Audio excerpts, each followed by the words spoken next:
Running never did much good. Hiding doesn't last forever. You can't run faster when it's you you're running from. So you throw your hands up like doves to the setting sun. Somewhere, John, the stars are falling like jewels upon a thin black veil. You'll find the mysteries enthralling. 5 seconds seems like 5 billion years. 10,000 galaxies away, yet still so near. Welcome to Karen Holton's podcast. Karen permanently lost 178 pounds and found happiness and success by following her own advice. She has now developed that advice into the quantum health transformation. Heal, evolve, and thrive. Karen's website offers a free webinar workshop series, and you'll also find tools, methods, and practices to assist you to become the change you want to see in the world. She believes that we are all connected. Heal the planet by healing yourself. Connect with Karen at her website, KarenHoltonHealthCoach.com, and through Facebook at Facebook.com/Quantum Health Transformation. Now for the podcast.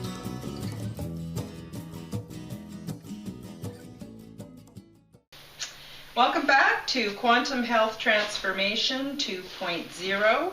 This is the version that is for advanced training for healers and alternative health practitioners, but the information is also good for everybody. So thank you for joining us today. We're talking about Step 7 Orange, developing new core belief systems, and male-female integration with transgender identity. Today is February 25th, and it's 1 o'clock in the afternoon. I just like to time date it.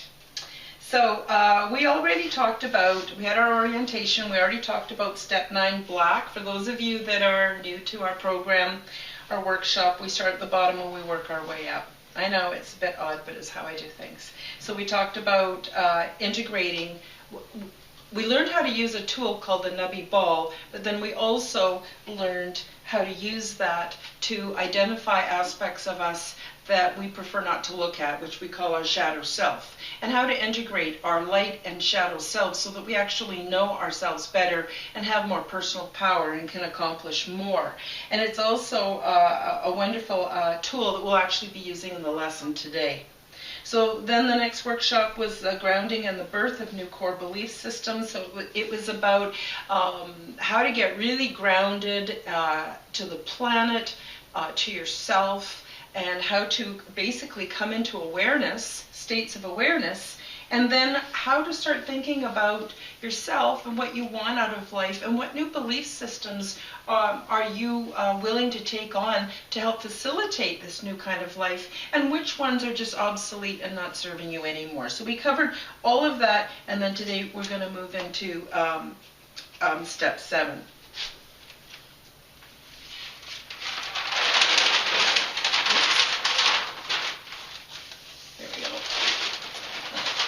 Back to belief systems. So in Step 8, I suggested ways to give basically birth to new belief systems. And if you haven't done so already, go back and watch Quantum Health Transformation Step 8, Grounding and Birth of Core Belief Systems, both the primers and the live videos. And once you've considered that information and you've done a few of the exercises, you'll be ready to be in a position to then further develop your belief systems. And that's when you start to see the magic happening in your life. It's very, very exciting time. So basically, affirmations and visualization actually reprogram your own mind to your own expectations and standards. So instead of being told what we want, what we don't want, what we should do, what we shouldn't do, we start to develop our own. And this is a great vehicle and way for us to really start making, again, like I said, that magic in our lives with our own custom-made advertising that's assisting ourselves on our own journey. I mean, the things we will do for other people, but why not do these things for ourselves? Can you see that okay? So again, we did go over this the last time, but I'm just going to run through it again. These are some things to think about. Update your affirmations as you evolve. Maybe, like for instance, I have 3, I don't know if you can see them on camera, but the one that I really needed to use a lot was, I freely forgive myself and all others, and I let go of the past. But after a while, I found that I really wasn't hanging on to a bunch of stuff anymore, didn't need it. So then, it was time for me to move on to, I love and accept myself unconditionally right now. And I needed to post that up, and I needed to actually hear it. So besides evolving your affirmations, try repeating them into a recording device and listen to them. And it sounds silly in the beginning, but when you're chopping your vegetables, or you're just sitting around having a cup of tea, taking a moment to yourself, or you're cleaning the toilet, it doesn't matter. And run it and listen to it and go, oh my goodness, look at how nice I am being to myself. And you start to get into the habit of being kinder to yourself. And the stuff gets in. And even if you're not paying attention to it, it still gets in. So I really recommend that. And the ideal recipe, I'm telling you, the really magic soup, is to listen to them while you're out walking. Oh my gosh, it's just amazing what that will do for you.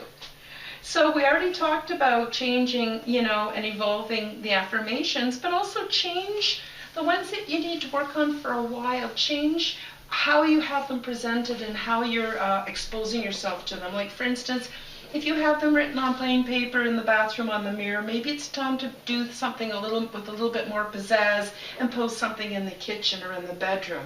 And just switch it around to make it fresh. You don't have to really pay attention to it, because they work like a hot damn whether you pay attention to them or not. And I can't tell you, I've used affirmations not just for changing my belief systems and what I would allow to have happen and be possible in my own life, but I've also used them so I feel more secure, and I feel bolder, and I feel more confident. And we can have it all. And we just have to give it to ourselves and stop looking for somebody else that's going to come and give it to us. Everybody can, there's lots of groups that can show us how to get there, but nobody can actually do the work for us. So change it. And of course, always keep your favorites. And I like this one: every day and in every way I am better and better, because it just blanket covers everything. My intelligence, my health, my social life, right? Every day and in every way, right? Better and better. So the other thing I want to mention at this point is self-hypnosis. People are kind of all freaked out. What's that about? What's that about? Oh, it's really actually not even metaphysical. It's just really just the way our brains and our bodies work together. And really, it's very simple. All we need to do is relax.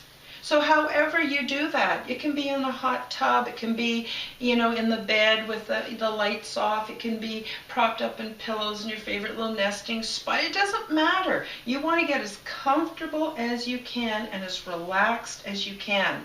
And so, some people might need to do breathing exercises and relaxation exercises to get there, because we can get pretty wound up in this world. But basically, once we are completely relaxed, we tell ourselves, okay, listen up, this is how it's going to be. This is what we want, this is what we're going to do, we're going to have so much fun. Yes, there'll be challenges, but we'll be able to handle them. And you talk to yourself. That's all you have to do, but you need to take the time to do that. And oh my God, it is also so amazing. And I'm going to do another video on it, because I want to teach people how to do it and how to place anchors so that they can just do a simple thing like scratch their ear or something, and automatically they feel more confident, or they're not afraid in a situation. What I want to ask the group is,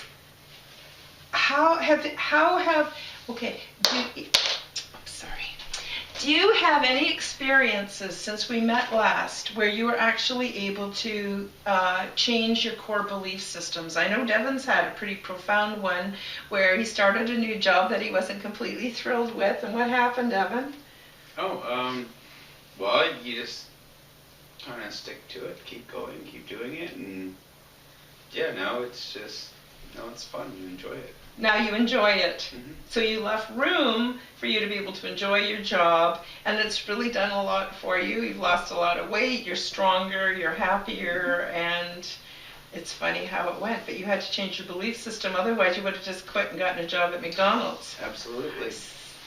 You gotta have your little self-talk. You gotta go, okay, well, this is hard, this is challenging, but at some point in time the day will end, and then I get to go home, and then next thing you know, you're back there, and you do it again. Next thing you know, you're going, well, you know, this is getting easier, that's getting easier, and you keep doing it, keep doing it.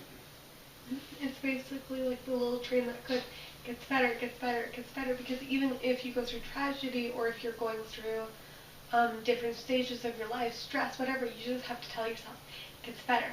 It's going to get better. This is just, it's a roller coaster. Life is a roller coaster. It gets better. There's ups, there's downs, but for every up, there is a down. For every down, there is an up.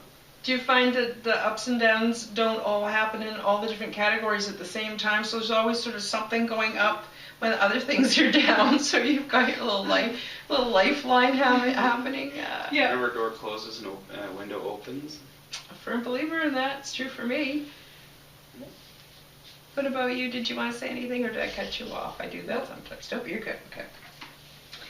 Well then, do you want to talk more about belief systems, or do you folks want to get into the male-female gender stuff? Male-female gender stuff. Yeah, it's pretty exciting.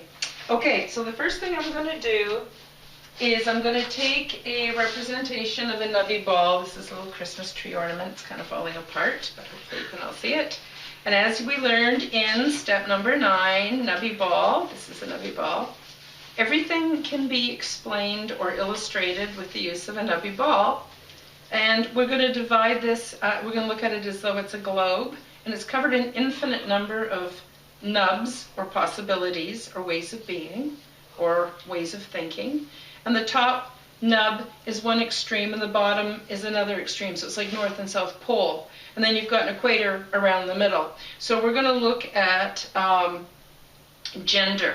So what happens if we put the extreme point of female at the top and the extreme point of male at the bottom? That would represent your super juiced up macho man to the most masculine you could possibly get.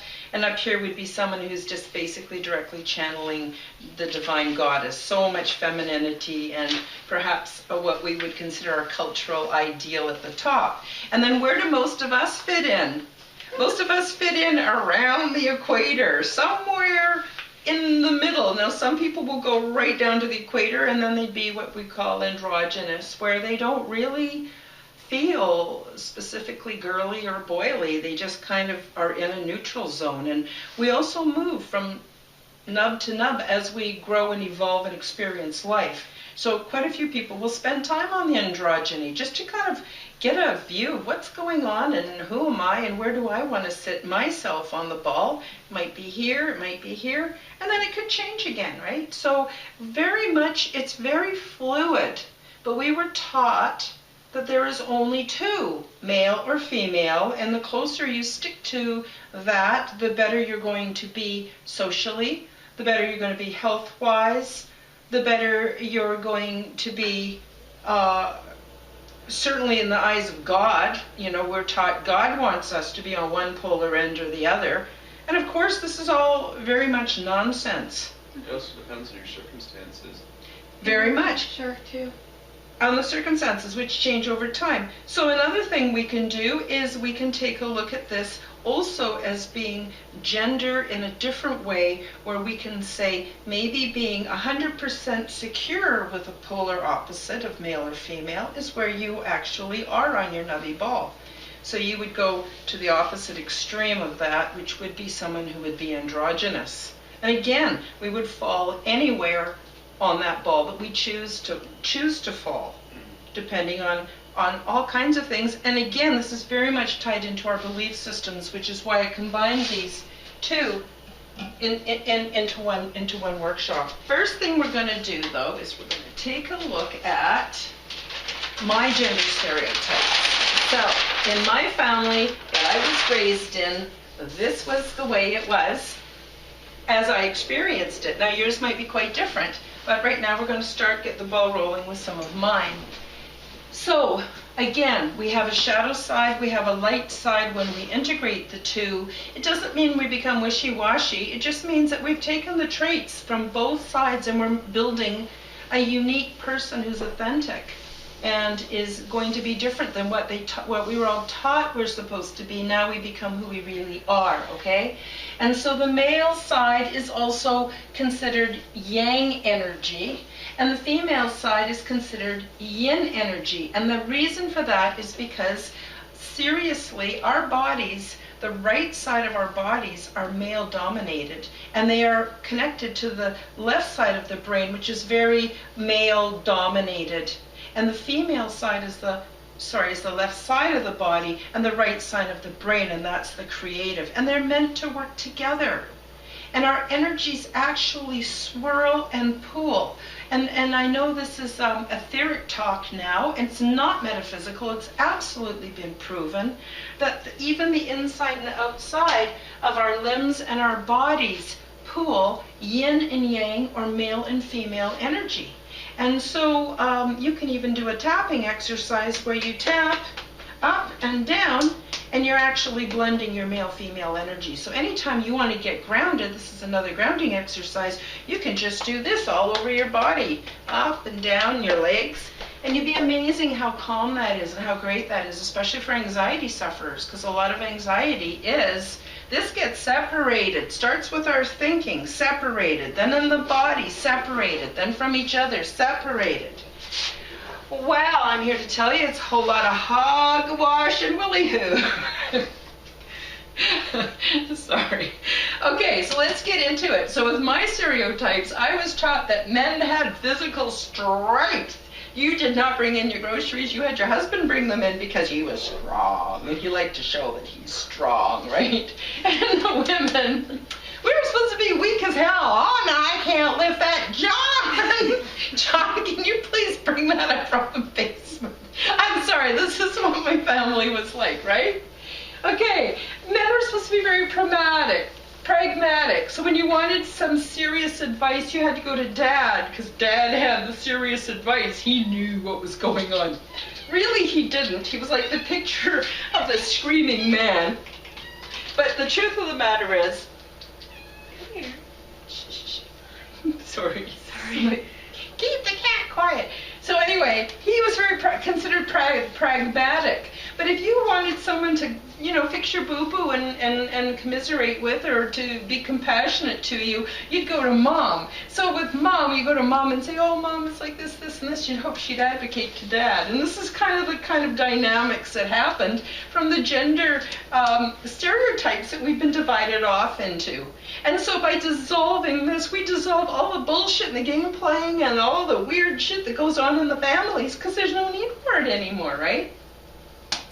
So we were taught that men were courageous. Spider, get the man to put it outside.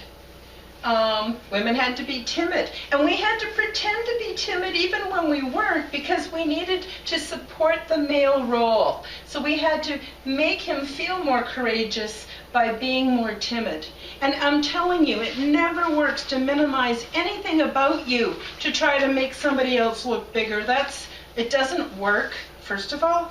And number two, it doesn't work. What works is when we get really honest and we start to see all the different aspects within ourselves. So I was taught that it's okay for men to be large. I know that's changed a lot in the last 20 years now. The last bastion of not racism, of prejudice is the fat white male. And I'm not saying that to put men down. I'm saying that seems to be the stereotype that everyone likes to poke at and laugh at. But in my day, men, the larger you were, the more power you had. And women were supposed to be smaller. And so the women were always on the diets. You never heard of a man being on a diet when I was growing up. So let's get down to selfish and selfless. The man was supposed to be selfish. He didn't have to share because he's a man and he knows what he needs and he gets to keep what he needs. But the women, selfless. Out in the community helping people. And this is a stereotype division that I grew up with. This doesn't mean this is reality. In fact, no family reflects reality. Just saying. Well, no, it's mostly focusing on the male ego. So everything is for males. Nothing is for the women. Because you look at the types that you wrote down, emotionally strength, but men have physical strength. Right. And how the physical strength kind of boost their ego. So everything was for the male. But what the male didn't have was he wasn't allowed the full range of emotions. And Exactly. people get sick and they get addictions when they're not allowed the full range of emotions. And that's why you find more alcoholics. in men. Exactly, more mental illness on the female side, more addictions on the male side, absolutely. So just to whip through here, men were supposed to be stable, women were unstable. Just a case in point, one thing that always pissed me off is if I went to borrow power tools from men, oh, you can't borrow that, you'll break it, you don't know how to use it, and you'll hurt yourself. But any guy, even someone that they know is an idiot, doesn't know how to use the tool. Sure, Bob, here's my best wrench and my fragulator, which is stat. Just remember to bring it back. You know, it's like completely different ball game, right? I'm sorry, I'm not meaning to pick on guys. I'm picking on the family that I was raised in, okay? Men were considered very single-focused. My dad was out working on the car, and that's all he thought about. It was great, because he didn't care about or have to think about how, you know, mom was making for dinner or how many kids we had and what else was going on, right? But mom had to be very multi-focused. What am I going to make for dinner? What do I need for the store? Where are my kids right now? Do I look pretty? That was big in my day. Men could be rough, women had to be smooth, and for God's sake, women had to be hairless. And now it's become so extreme. I'm not even going to get into that, but I want to talk a little bit about where this comes from. Actually, before we talk about where this comes from, we're going to do a group exercise. I should actually read it now. I'm going to read it now. Okay, this is where this comes from. Now I want you to think back in history not that long ago. We're talking about the 19th century, which was the 1800s. That was my grandmother's day, my great-grandmother's day. Not that far, okay? Around 200 years.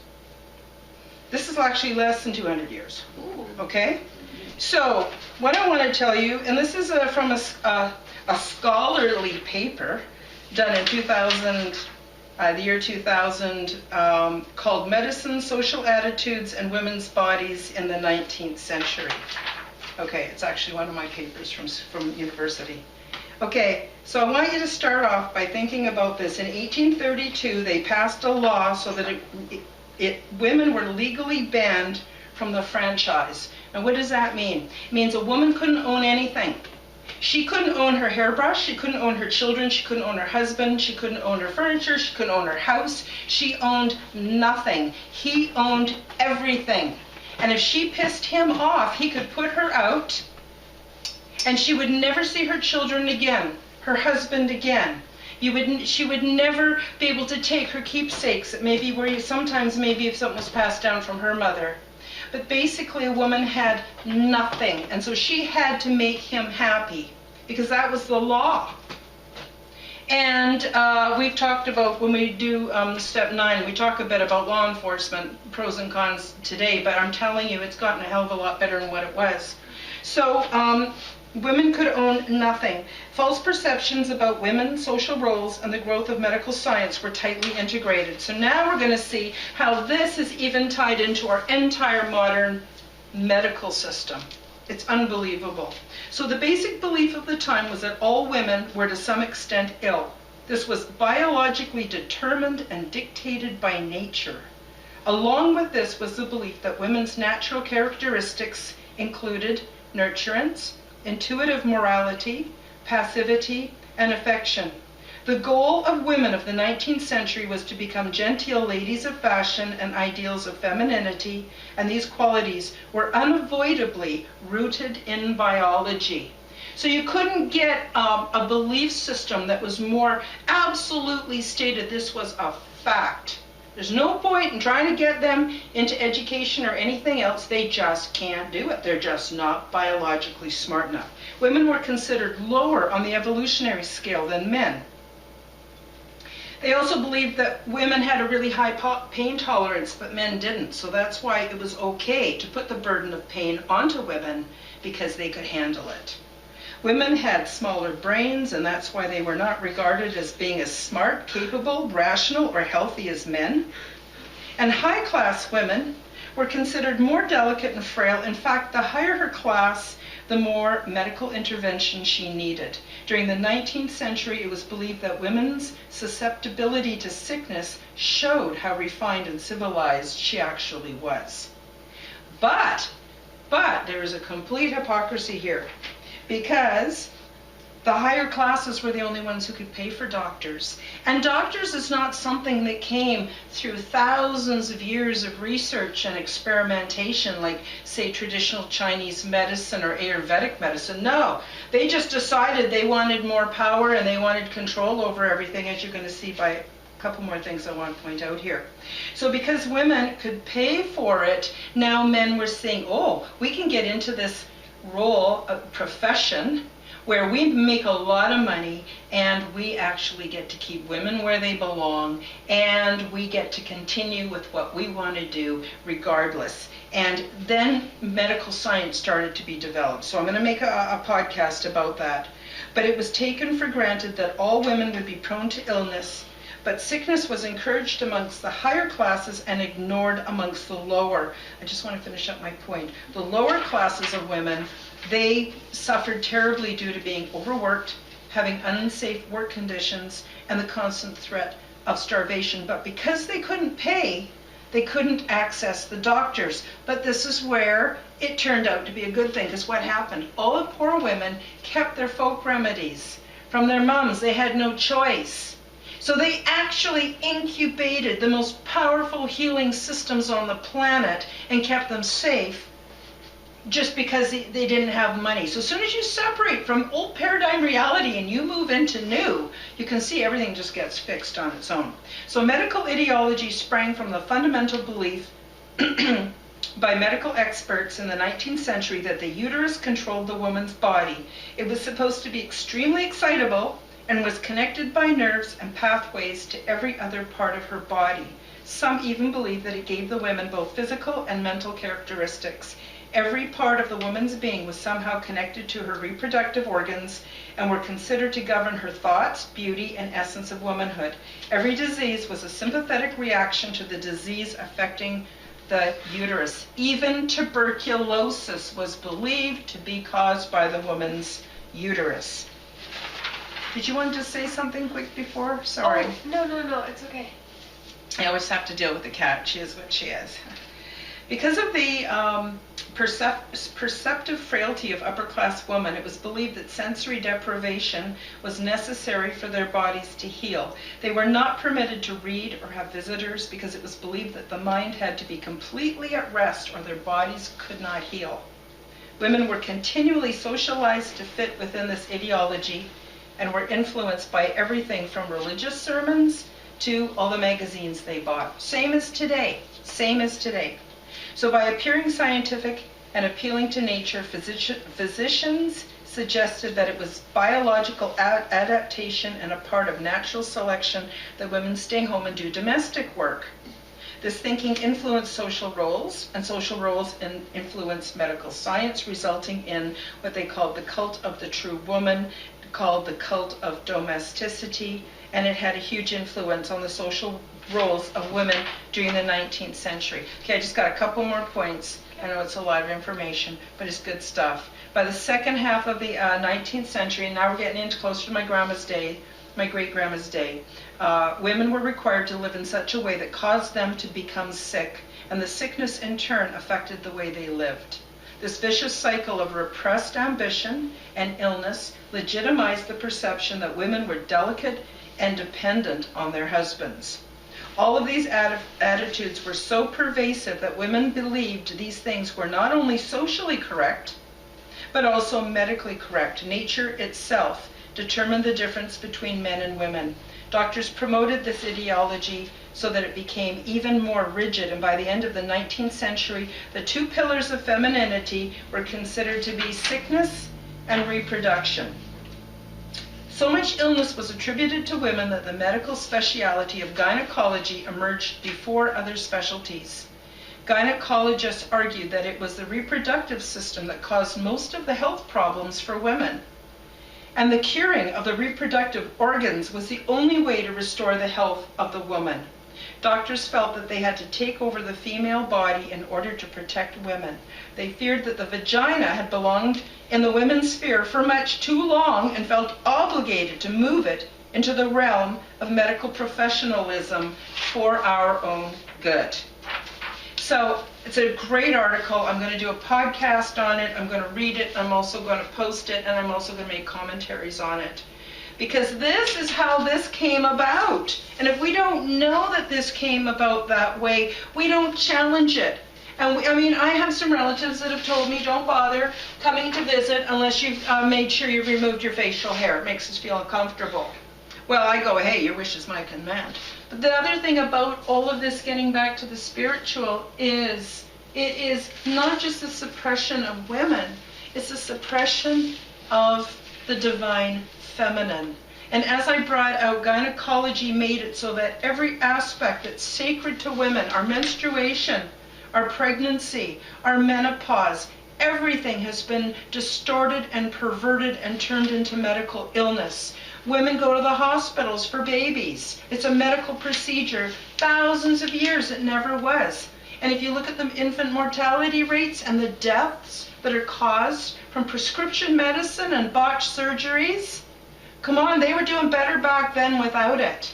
Actually, there's more infant and women's death now than ever before in America because of how shitty everything is. That's the whole thing is I think we've progressed from where we still don't have rights over our own bodies because most doctors won't give us hysterectomies if we ask them because they think that because we're young, it's just you're going to change your mind, but you don't.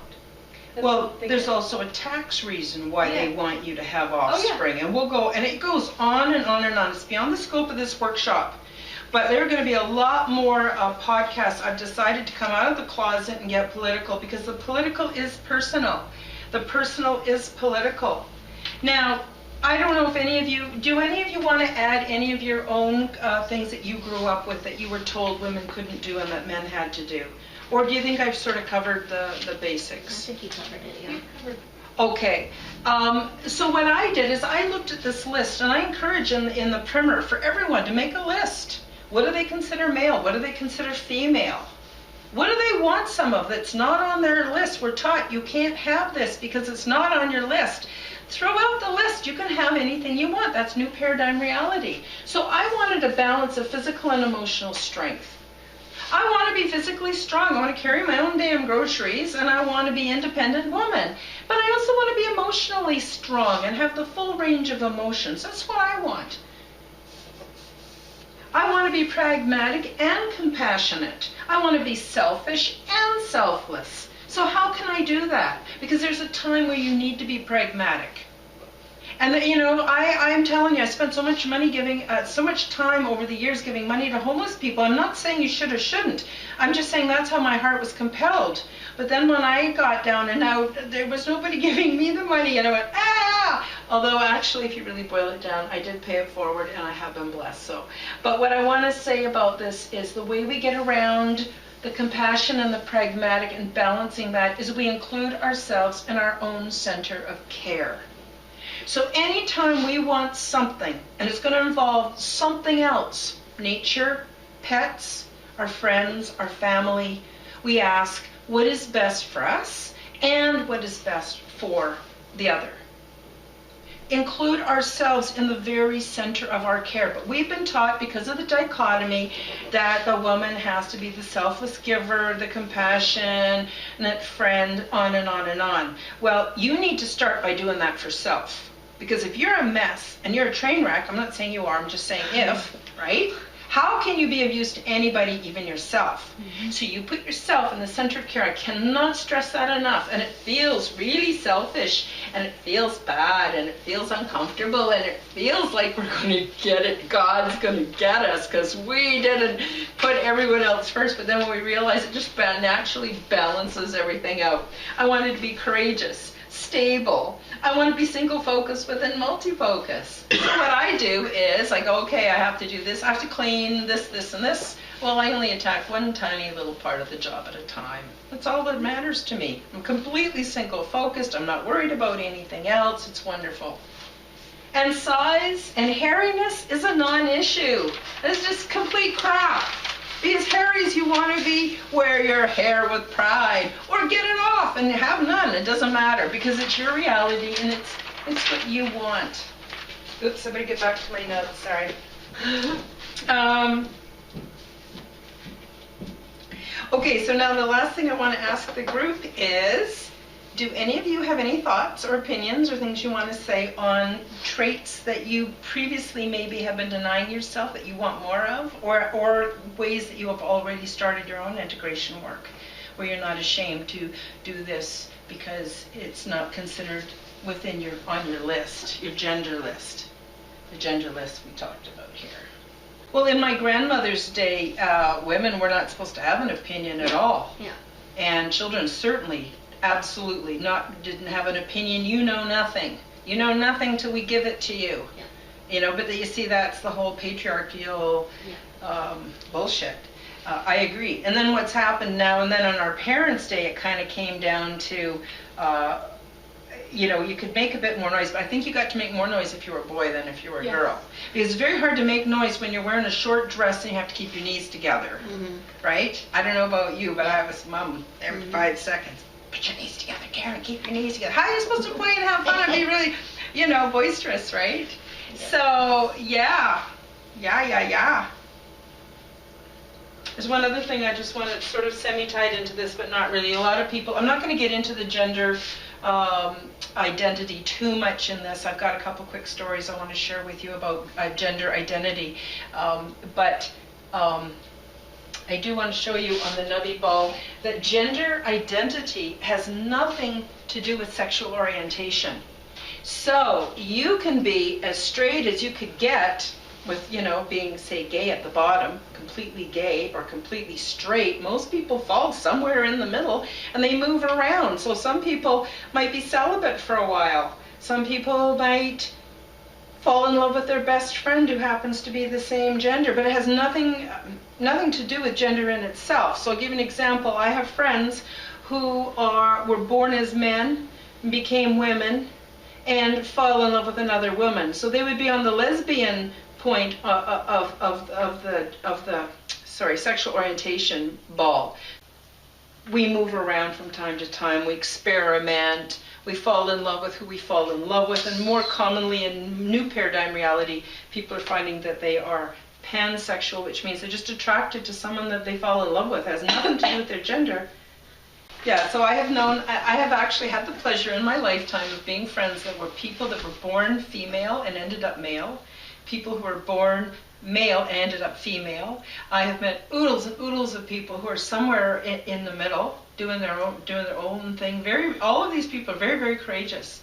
But I know men who have become women, and then they end up falling in love with either men or women. So, and some, actually very common, is transgender people end up with other transgender people, because you share so much of, by that point your reality is your awareness is quite broad, and you can share a lot of the same kind of abstract concepts, and you decide which you want. You put in your own self what you want, and that ties back to beliefs. I think with the new generation and everything, we're actually more gender fluid.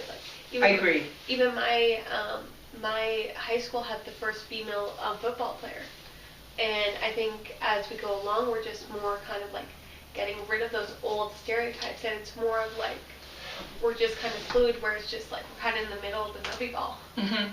I agree, but for someone like me, socialized in the 1950s, and then having my direct exposure to my mother's, but absolutely it's flowing in the right direction. But still, this is for all the people who still don't know that they get to wear their husband's cowboy hat if they want, or whatever, however you want to do it. So I want to talk about, as I said before, the primer covers the transgender stuff quite well. I'm not going to recover that now, but I want to tell you two true stories. One is dates back again to probably the same time that from the article I was reading, the 19th century, and even before that, actually, I would say from 14th century to 19th century, as settlers started to come and we started to become more aware of the First Nations people who were here first. And in First Nations, most First Nations culture, now there is some division with the Rocky Mountains, with the West Coast, and the East Coast First Nations people with the cultures, and each group actually has its own culture. So I don't want to paint a brush as though I'm saying, oh, all First Nations people are like this. But in many of their cultures, especially amongst the Iroquois nations, gender was fluid and sexual orientation was fluid. So what mattered was that the tribe did well, that it thrived, that people lived, that people were happy, that people had enough to eat, that people had their celebrations and their sacred times. That was what was important. So whether you wanted to present as classically female or male mattered not, as long as you took the role and the jobs that came with those roles. So everybody had work to do and everybody did their work. And it was very fluid. And when you got tired of the person you were with or things just weren't working out, you would try a different combination. And it was just very pragmatic. And as long as the children were all looked after, and they were, interestingly, more matrilineal, so everyone knew who their mama was. It didn't matter who their papa was in that system, right? So then moving forward a little bit in time and getting on to the 16th, 17th centuries, what happened is Europeans came and they decided they were going to just take all this land that they thought was available, which we now know absolutely was not. But besides that, they just decided that they would settle here. And so people kept coming over, and then populating the area here. Well, the times were very tough, unimaginably tough. And many people died. And so what happened is women couldn't own anything. As of, they made it a law in 1832, but before that, although it wasn't a law, it was still the way it was. You didn't get to own it. You didn't get to own much. The French side a little bit, but the English side absolutely not. Okay? And so what would happen if you're on a homestead somewhere and your husband just doesn't come back and he's just gone for 6 months? What do? Same with the woman on the next farm. Her husband never come back. What are you going to do? The only thing they can do, one of them has to pass themselves off as a man. Or they would all die and they would lose everything. They couldn't own their land. They couldn't own their children. They had no say in anything. They had to do it. And occasionally it happened the other way around, where the woman would die in childbirth. Another guy, his wife would die in childbirth. One of them would pretend to be a female. They would get together. Whether they had relations or not, who knows, right? It doesn't matter. But one would stay home and bake the bread and look after the kids and make sure that the garden got planted and all that support stuff. Whereas then the one in the male role would go off and do the men's work. So the country of Canada, as we understand it, would not be here today if it wasn't for the contributions of transgender individuals, both the First Nations people and with the European settlers. Never would have happened if it wasn't for that. So I just wanted to say a lot of people have no idea that their grandpappy or their great-grandpappy or their great-great-grandmommy wasn't what everybody thought she was. I just think it's kind of cool. So in conclusion, now you know how to reprogram your own mind to your own expectations and standards. Powerful indeed. You also know how to identify traits that you like and want to identify with and no longer need to conform to gender stereotypes. We've talked a little bit about the transgender continuum. Do the research if you would like to know more. Remember that all man-made chemicals affect us and have a profound effect on our unborn children, including our eggs and our sperm. So, next workshop is step 6, detoxification. But something to think about, and a jumping off point is many transgender people become transgender because of the chemicals their parents were exposed to. It has nothing to do with even their choice. It's how they really authentically are. But even more than that, I want people to really pay attention to the information in the next workshop, because the chemicals that we're exposed to are causing all kinds of other changes besides creating more transgender individuals. And when I was in university, We studied an article on crack babies. There was a study done where they just couldn't understand how they had so many crack babies at this hospital. And it wasn't until they did the research that they found out that the mothers never did crack, the fathers never did crack. But the fathers worked where there was a lot of paint fumes, or chemicals, or refining processes, or mothers worked in factories or different things. And so what happened is these babies were born that were identical to crack babies, but they weren't even crack babies. So we can't underestimate the power of these chemicals within our system, and once we know, then we can do something about it, just like our belief systems, just like our gender. So for next week, the homework is to watch the primers. There's 3 of them. And next time what we're going to do is actually we're just going to have a demonstration. So what we're going to be doing is we're going to be making our own completely non-toxic soaps and shampoos and skincare products and and this is a really important one, hand sanitizers. Natural hand sanitizers. And besides that, I had pneumonia and was really sick for 6 weeks. I'm going to tell everyone on camera this. I went to the doctor. He prescribed puffers and steroid puffer and antibiotics and steroids, pills. And I took none of it, and I stayed in bed, and I rested, and I used medical cannabis and vaporizer, which acts as a vasodilator. It also acts as an expectorant, so I was able to cough a lot of that stuff up. It stimulated my endocannabinoid system, so I got better faster. And I also used a tincture called astragalus, which you can get anywhere. And I took no medication whatsoever. When I was well enough, I made chicken soup. And I had a complete recovery in about 4 weeks. And then, of course, I'm taking it easy since then, getting back into being out in the cold and it being wintertime here. So I just want to tell you that, yes, you can do it other ways. You don't have to support the existing medical industry, and I'll be making videos on that. Oh, I didn't mention my website. Hang on, I'm just going to mention... It's going to be on there anyway, but it's www.KarenHoltonHealthCoach.com. My blog, articles, newsletter articles, Sybil magazine articles.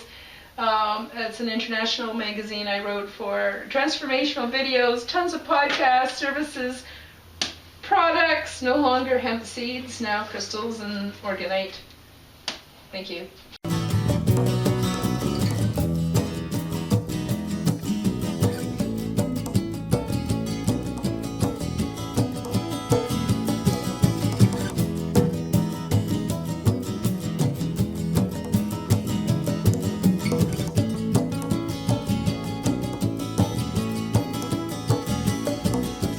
Lion only makes you hurt.